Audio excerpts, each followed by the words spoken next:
आपके पिछले कार्यकाल में 17वीं लोकसभा में मैं कहता हूं कि संसदीय इतिहास का वो स्वर्णिम कालखंड रहा है। आपकी अध्यक्षता में संसद में जो ऐतिहासिक निर्णय हुए हैं, आपकी अध्यक्षता में सदन के माध्यम से जो सुधार हुए हैं,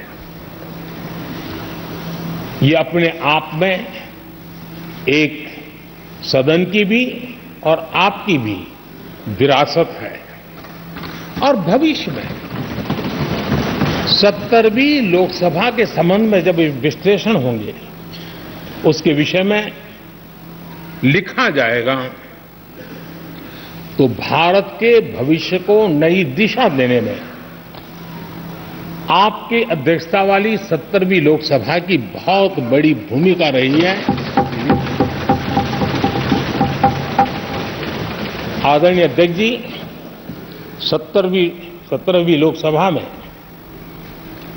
नारी शक्ति वंदन अधिनियम 2023, जम्मू कश्मीर पुनर्गठन विधेयक, भारतीय न्याय संहिता, भारतीय साक्ष्य बिल, भारतीय नागरिक सुरक्षा संहिता, सामाजिक सुरक्षा संहिता, digital personal data protection bill, मुस्लिम महिला विवाह अधिकार संरक्षण विधेयक, transgender persons protection of rights bill, consumer protection bill, direct tax, विवाद से विश्वास विधेयक, सामाजिक, आर्थिक और राष्ट्रीय महत्व के ऐसे कितने ही महत्वपूर्ण ऐतिहासिक कानून 17वीं लोकसभा में आपकी अध्यक्षता के अंदर इस सदन ने पारित किए हैं और देश के लिए एक मजबूत नींव बनाई है। जो कार्य आजादी के 70 साल में नहीं हुए, आपकी अध्यक्षता में इस सदन ने इसको करके दिखाया।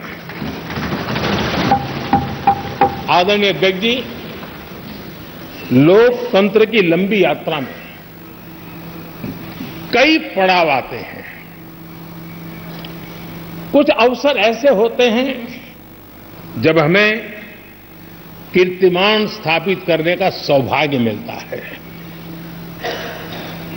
17वीं लोकसभा में उपलब्धियां, मुझे पूरा विश्वास है देश आज भी और भविष्य में उसका गौरव करेगा।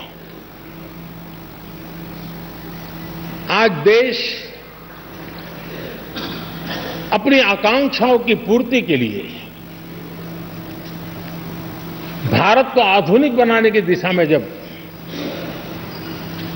हर तरह से प्रयास हो रहे हैं, मैं मानता हूं कि ये नया संसद भवन भी अमृतकाल के भविष्य को लिखने का काम करेगा और वो भी आपकी अध्यक्षता में। नए संसद भवन में हम सबका प्रवेश आपकी ही अध्यक्षता में हुआ और आपने संसदीय कार्यप्रणाली को प्रभावी और जिम्मेदार बनाने का कई महत्वपूर्ण फैसले लिए हैं और इसलिए लोकतंत्र को मजबूती देने में मदद मिली है। लोकसभा में हम पेपरलेस डिजिटल व्यवस्था से आज काम कर रहे हैं। पहली बार आपने सभी माननीय सांसदों को ब्रीफिंग के लिए एक व्यवस्था खड़ी की। इससे सभी माननीय सांसदों को भी आवश्यक रेफरेंस मटेरियल मिला। उसके कारण सदन की चर्चा अधिक पुष्ट हुई और ये आपका एक अच्छा इनिशिएटिव था जिसने सांसदों में भी विश्वास पैदा किया। हाँ, मैं भी कुछ कह सकता हूं, मैं भी अपने तर्क दे सकता हूं, तो एक आपने अच्छी व्यवस्था को विकसित किया है। आदरणीय अध्यक्ष जी, G20 भारत की सफलता के एक महत्वपूर्ण पृष्ठ है। लेकिन बहुत कम चर्चा हुई है, वो है P20 और आपके नेतृत्व में G20 देशों के जो पीठासीन अधिकारी हैं, स्पीकर्स हैं, उनका सम्मेलन आपकी अध्यक्षता में हुआ। और अब तक P20 के जितने सम्मेलन हुए उसमें ये ऐसा अवसर था कि दुनिया के सर्वाधिक देश आपके निमंत्रण पर भारत आए और बहुत ही उत्तम प्रकार के निर्णय उस समिट में हुए और उसने विश्व में भारत की लोकतंत्र की जो प्रतिष्ठा है उसको गौरव देने में बहुत बड़ा रोल अदा किया है। आदरणीय अध्यक्ष जी, ये हमारा भवन ये सिर्फ 4 दीवारें नहीं है। हमारा ये संसद 140 करोड़ देशवासियों की आशा का केंद्र है।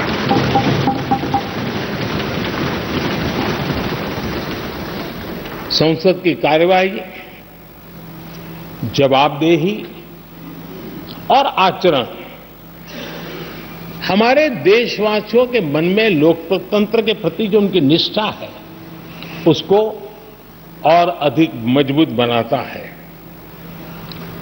आपके मार्गदर्शन में 17वीं लोकसभा उसकी प्रोडक्टिविटी 25 साल के हाईएस्ट लेवल पर 97% रही और इसके लिए सब माननीय सदस्य तो अभिनंदन के अधिकारी हैं, लेकिन आप विशेष अभिनंदन के अधिकारी हैं। कोरोना जैसे मुश्किल कालखंड में आपने हर सांसद से व्यक्तिगत फोन पर बात करके उनका हाल पूछा। कहीं किसी सांसद की बीमारी की खबर आई तो आपने सदन के अध्यक्ष के नाते व्यक्तिगत रूप से उसकी चिंता की और वो सभी दल के सांसदों से जब मुझे सुनने को मिलता था मुझे बड़ा गर्व होता था कि जैसे आप इस सदन के परिवार के मुखिया के रूप में उस कोरोना कालखंड में भी व्यक्तिगत चिंता करते थे। कोरोना काल में भी आपने सदन का काम रुकने नहीं दिया।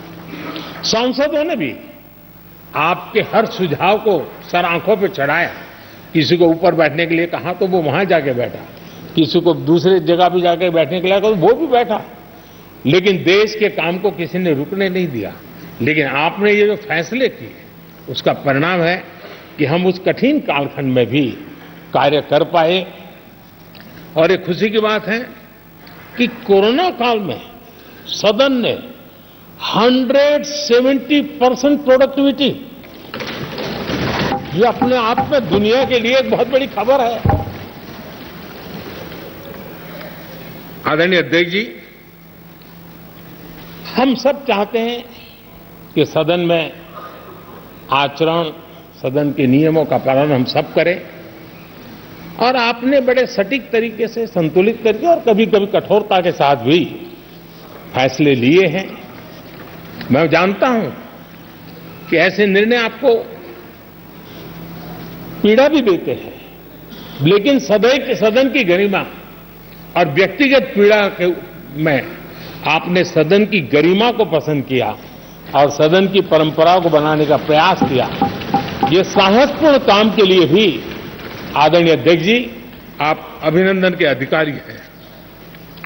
मुझे विश्वास है आदरणीय अध्यक्ष जी, आप तो सफल होने ही वाले हैं, लेकिन आपकी अध्यक्षता में यह 18वीं लोकसभा भी बहुत सफलतापूर्वक देश के नागरिकों के सपनों को पूर्ण करेगी।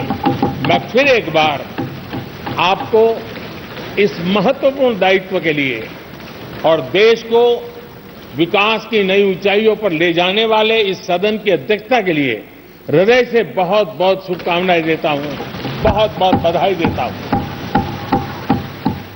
श्री